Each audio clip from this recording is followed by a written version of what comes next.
Assalamualaikum warahmatullahi wabarakatuh. Bismillahirrahmanirrahim. Alhamdulillahirabbil alamin wa bihi nasta'inu ala umuri dunya waddin wassalatu wassalamu ala asrofil anbiya'i wal mursalin. Qala Allah ta'ala fil Qur'anil Karim, la in syakartum la azidannakum wa la in kafartum inna 'adzabi lasyadid. Wa qala Rasulullah sallallahu alaihi wasallam, man arada ad-dunya fa 'alaihi bil ilmi wa man arada al-akhirata fa 'alaihi bil ilmi wa man aradahuma fa 'alaihi bil ilmi. Qala al-musannifu rahimahullah ta'ala wa nafa'ana bihi wa fi ulumihi fid dharain ila an qala mimma yadulluka ala wujudi qahrihi subhanahu an hajabaka anhu bima laysa bimawjudin ma'ah. Ini di malam ke-18 Ramadan kita bacakan hikmah yang ke-15. Hikmah ke-15 ini bicara tentang penghalang kita dari ma'rifatillah.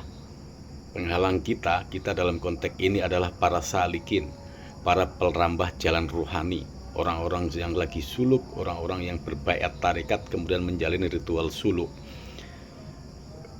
Ritual suluk ini tidak berlaku untuk selain yang tidak berbaiat tarekat atau bagi orang muslim kebanyakan atau secara umum, atau bahkan ini kalangan-kalangan spesial, karena ada sejumlah aliran tarekat yang meyakini bahwa jamaahnya atau kelompok tarekat tertentu, katakanlah Qadiriyah atau Naqsabandi atau Syadziliyah, meyakini adalah mereka yang berbaiat pada ikatan tarekat tertentu udah tercatat sejak Lauhil Mahfuz.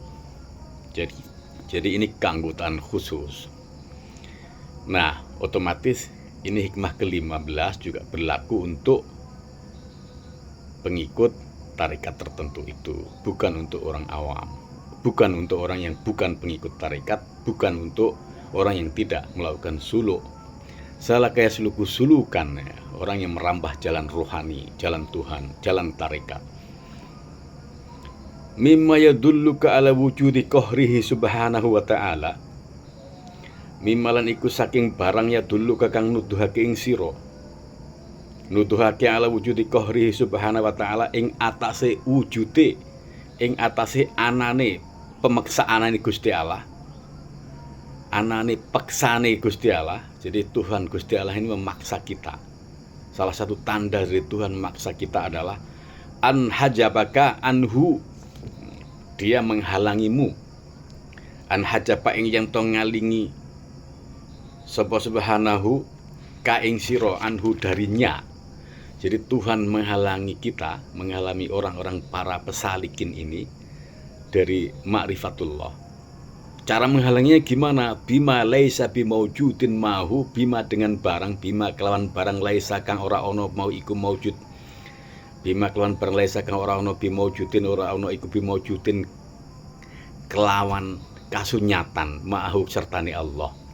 Jadi salah satu bentuk sifat qaharnya Allah, sifat atau eksistensi sifatnya qaharnya Gusti Allah itu adalah kita tidak bisa langsung mengakses, kita tidak bisa langsung mengindra, kita tidak bisa langsung mempersepsi Gusti Allah, ya kan? Dan itu penghalangnya bukan apa-apa, penghalangnya bukan karena apa, penghalangnya itu adalah sesuatu atau kauniyah atau fenomena atau ciptaan-ciptaan, atau yang di sini diistilahkan dengan bima laisa lahu maujudun ma'hu, sesuatu yang sebenarnya tidak ada. Menjadi ada, maujud ini menjadi ada karena diadakan. Siapa yang mengadakan? Yang mengadakan ya qahru subhanahu wa ta'ala.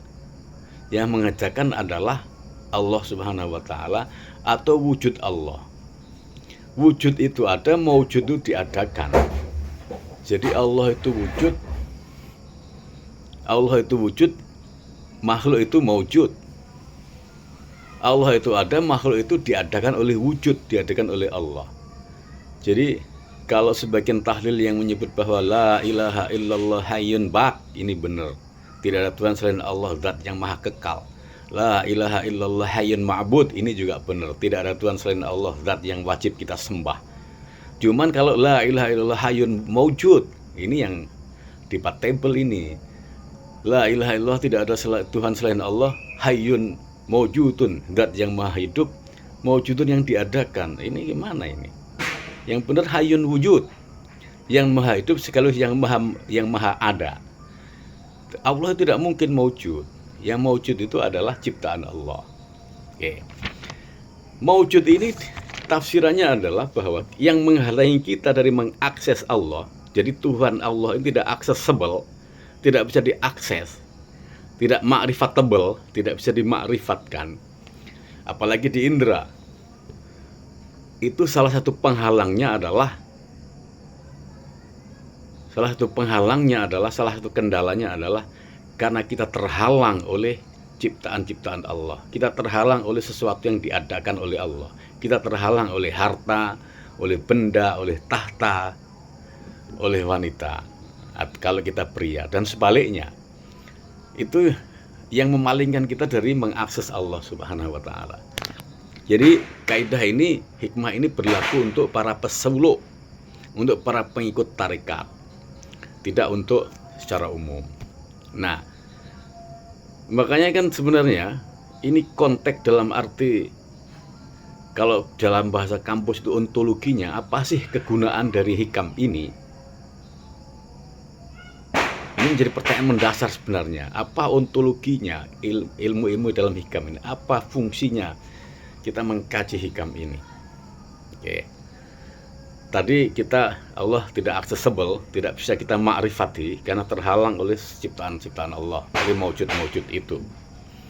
Apa kita urgensinya untuk mengetahui Allah itu dalam konteks salikin? Nanti kalau saya memaknai bahwa sebenarnya mengkaji hikam ini tidak lebih bernilai, tidak lebih bermanfaat, atau sebandinglah dengan karya-karya manusia lain. Mengaji hikam nggak beda dengan ngaji Des Kapital. Jadi Des Kapital ini buku tentang ekonomi, tetapi tidak semua mahasiswa, tidak hanya mahasiswa fakultas ekonomi yang punya kebebasan untuk menjelajah, memaknai dan memanfaatkan ilmu-ilmu yang ada dalam teori-teori yang ada di dalam Des Kapital.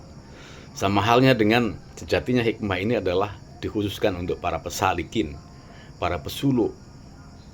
Tetapi bukan berarti orang-orang yang tidak suluk tidak boleh membaca atau menganalisis atau mendiskusikan atau memahami isinya. Kita sah-sah saja untuk memahaminya itu. Nah, konteks secara keseluruhan, secara mainstream, hikam ini kan mendorong kita untuk naik kelas dari kehidupan syariat menjadi kehidupan ma'rifat, naik kelas lagi menjadi hakikat. Nah, syariat, ma'rifat, hakikat itu dibingkai secara kuat oleh hikam ini. Padahal kan sebenarnya dalam konteks sekarang, kalau saya kembalikan ke ontologi, seseorang mengkaji hikam, kalau niatannya adalah menjadi wali, seperti ini secara umum dijadikan panduan untuk menjadi wali, ya dia akan menjadi wali dan mengalami kehidupan yang paling berat. Tetapi sejatinya adalah hikam ini sekedar dalam tanda kutip pelarian. Pelarian dari mana? Pelarian dari ketika seseorang gagal untuk menaklukkan kehidupan. Pelarian ketika seseorang teralienasi, teruzlahkan dari pertarungan kehidupan duniawi. Orang tersingkir dari percaturan ekonomi, orang tersingkir dari percaturan politik, orang tersingkir dari pertarungan mendapatkan kesempatan kerja. Maka kemudian rame-rame mereka mencoba untuk mencari karomah dengan mengkaji kitab hikam atau mendalami dan menjalankan isi kitab hikam. Padahal kan justru di banyak hikmah-hikmah di dalam kitab hikam ini, Imam Athaillah menyarankan untuk tidak berhenti pada hakikat semu dari tasawuf. Dalam konteks ini adalah tercapainya karomah.